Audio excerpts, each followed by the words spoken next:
Hello भैया नमस्कार। हमका ऐसे लागता है आज भैया मानसून एकदम सही है, बेरनी खेत भर चुका है। वैसे हमारे हिसाब से आपो सब बेरनी खेत भरत जा, धान लगा जुगाड़ करत जा। और आज भैया गर्मी एकदम दूर हो गया है, हमका यह बहुत खुशी है। और हमका ऐसा लगता है आपो सब आज खुशी हुई है मानसून के हिसाब से है। और ऐसे हमारे ब्लॉक में भैया बना रह जा। आज हमका खुशी है, हमका ऐसा लगा था आपको खुशी हुई। आज मतलब आज एक हफ्ता 15 दिन से इतना गर्मी रही ही भैया, हम 4 कोर खाना ना खा पाते। बहुत गर्मी रही भैया। हाँ भैया, बहुत तेज़ गर्मी रही, खाना हजम ना हो रहा है। हजम का मतलब खाई न मिले।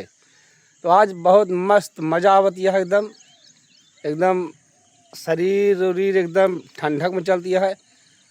आप सब एकदम बढ़िया भरपूर खाना खा जा, बहुत आयस की बात है भैया। देखा यही सब अपने खेत में बैठा ही खड़ा ही।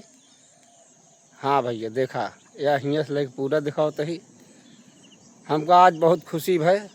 जो भगवान 2 लोटा पानी बरस देन ओ मतलब जो 10 बूंद पानी बरस देन, बहुत अच्छी बात आटे। हाँ भैया ऐसे सबको बना रह जा, आप सब प्यार दुलार आशीर्वाद बनाए रहे। मिला भैया ऐसे भैया बीचे खाड़े। और भैया देखा हमारा लड़कियाँ हैं। ठीक है भैया, रखिए, नमस्कार।